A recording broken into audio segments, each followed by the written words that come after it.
Nothing gets you more fired up to play a brand spanking new video game than an awesome, hard-hitting, impactful intro, am I right? And you didn't always get those in the early days of gaming. Cinematics are pretty commonplace in video games nowadays, but back then your jaw would hit the floor if you got some sort of cinematic when you booted up a game. It was super exciting and really felt advanced for the time. And hey, sometimes it wasn't so much about the cinematics, more the pulse-pounding soundtrack that got you fired up on the intro screen. I'm here today to discuss 10 of my favorite Nintendo game introductions of all time, the NES specifically. As always, we appreciate you supporting content here at I Dream of Retro Games, and over at our main channel, I Dream of Indie Games, our Patreon is somewhat attached to both, so head on over to patreon.com/idreamofindiegames if you'd like to gain Discord access to our wonderful gaming community, early ad-free shows, shoutouts at the end of every video that we produce, and even free games depending on the tier that you join. Your new community is waiting for you. Alright, let's start this list with a game that I played a ton as a young one, Bad Dudes. And hey, you can't say the intro is false advertising because you're immediately greeted by two bad-looking dudes. Bad Dudes is a kind of okay beat-em-up brawler game that has many different names depending where you played it. It was either Bad Dudes vs. Dragon Ninja, Bad Dudes on the NES, which is the version we're talking about here, or Dragon Ninja. Data East was a name that I saw a lot growing up in the late 80s, early 90s, but I gotta admit, Bad Dudes wasn't necessarily my favorite NES game. It was pretty frustrating, but that said, I can't fault the intro, which is just awesome. It really does get you jazzed to play the game. After you select between one of two characters, you get this iconic green screen with scrolling text. There's a dude that looks like Albert Wesker from the Resident Evil series in the bottom right corner of the screen, and the simple text quote, "The president has been kidnapped by ninjas. Are you a bad enough dude to rescue the president?" How late 80s, early 90s does it get? And what better of an intro do you need to start punching dudes in the face? At number 9, let's get dangerous. It's Darkwing Duck, a cartoon that I grew up loving as a kid in the early 90s. This was originally intended to be a spin-off of the DuckTales series, however, it kind of ended up becoming its own thing, and of course, it had a really great theme song.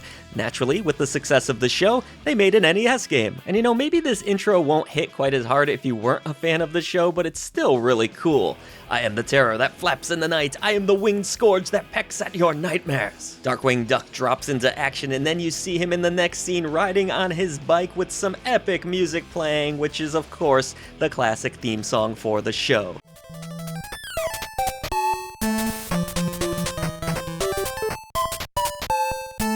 Ooh, that gets your adrenaline going. Alright, maybe this first one is cheating a little bit because you do have to play through the first level to get to the really awesome introduction to this game. But honestly, the first time I saw a cinematic cutscene in Ninja Gaiden, it blew my mind as a kid. I really wasn't used to seeing stuff like this in video games up to that point, and it was just amazing. Your lead character, Ryu, is shot by a mysterious woman, wakes up in prison after realizing he was just drugged, and actually as a kid I thought he was legitimately shot and killed, which was insane. But he is let go from the prison and handed a mysterious statue. That's really all the storytelling you needed out of Ninja Gaiden, but it goes even further throughout the game and the whole series. It may not seem like much nowadays, but gosh, watching this even today, I was still blown away.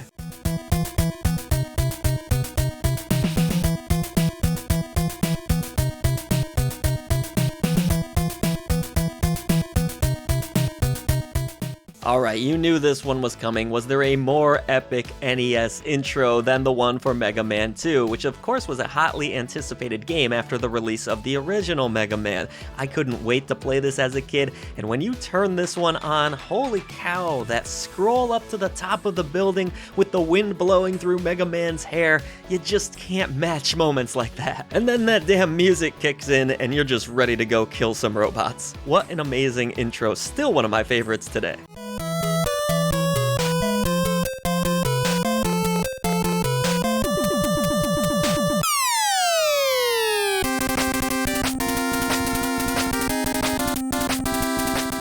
Another classic, of course, a game that needs no introduction. We're talking next about the original Legend of Zelda. I think the music kind of says it all here, but the epic screen scroll doesn't hurt. This is an amazing moment in gaming. You learn about so many classic characters that are still relevant to this day. You've got the first introduction of Ganon, you got the Triforce mentioned, Princess Zelda, and of course, Link. It was pretty much impossible for any Nintendo fan in the late 80s, early 90s to have missed this glorious intro, or game for that matter.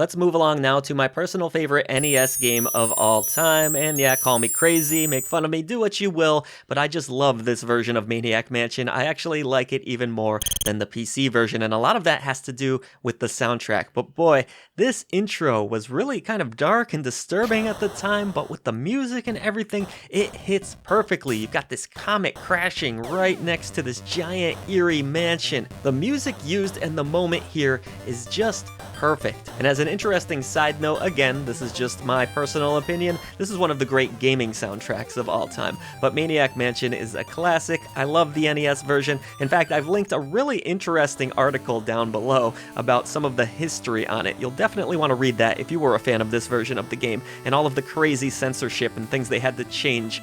But you can still microwave a hamster, so go figure. Next, I'm gonna go to another one of my favorite NES games, Mike Tyson's Punch-Out. Of course, this was eventually changed to just Punch-Out. I still prefer the Mike Tyson version of this title. I'm a big Mike Tyson fan and a boxing fan in general, and there's really not much to this intro, but it's just intimidating. As you know, Mike Tyson was a force to be reckoned with at the time of this game releasing, and to see him there just staring you in the eyes saying he's waiting for your challenge, yeah, that should send shivers down any gamer's spine. It turns out he wasn't joking. He is an extreme challenge. I don't think I ever actually beat him. Now, the common report out there was because of Mike Tyson's abusive behaviors and some of the things he was going through legally at the time. That was why Nintendo pulled him, but I think it actually had more to do with them not wanting to pay to use Tyson anymore. Some folks say that once he was defeated by Buster Douglas, he just wasn't looked at as an invincible icon that was worth the money anymore. But regardless, this is an amazing piece of gaming history with one of the greatest boxers of all time. Alright, I hinted to you that the Ninja Gaiden series would appear again. Well, here we are, and perhaps even a more epic intro than the original, because you don't have to beat the first level to get to it this time. You are greeted with this scene right away. A mysterious robed figure staring out into a purple dark sky with the lightning crashing. It's just perfect. A glorious setup for an excellent sequel. Ninja Gaiden 2 does a much better job than the original of setting up the story right out of the gate, and in my opinion, it's a much improved game over the original as well, with some nice new mechanics. It's amazing what they were able to do with the limited amount of resources that they had available for the NES. And then, yes, call me cheating a little bit, Ninja Gaiden 3 as well, with an epic intro. At this point in the series, Ryu Hayabusa has really been established as the main franchise lead character. This intro is just as epic and glorious as all of the others. Alright, obviously there's a ton more. I think I'm gonna do a second list because I still had plenty left over, but for now, I'll get out of here with one more for you all. It's the Simpsons Bart versus the Space Mutants. And yes, the game itself is not very good in my opinion.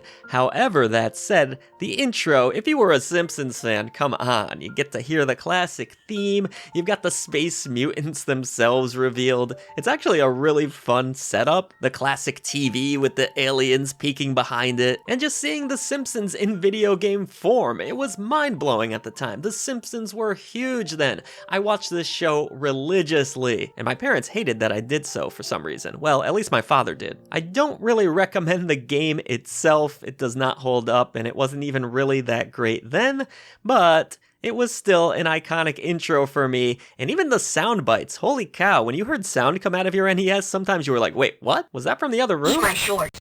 But no, you will hear the classic quips such as, eat my shorts, of course. That's gonna do it for this list, folks. What did you think? Were these some of your favorite NES intros of all time? Do you have more that you'd like to shout out down below? Let me know. I hope you enjoyed this video. Be sure to like and subscribe if you'd like more retro gaming content and you want to help us preserve the past. I'll see you in the next video.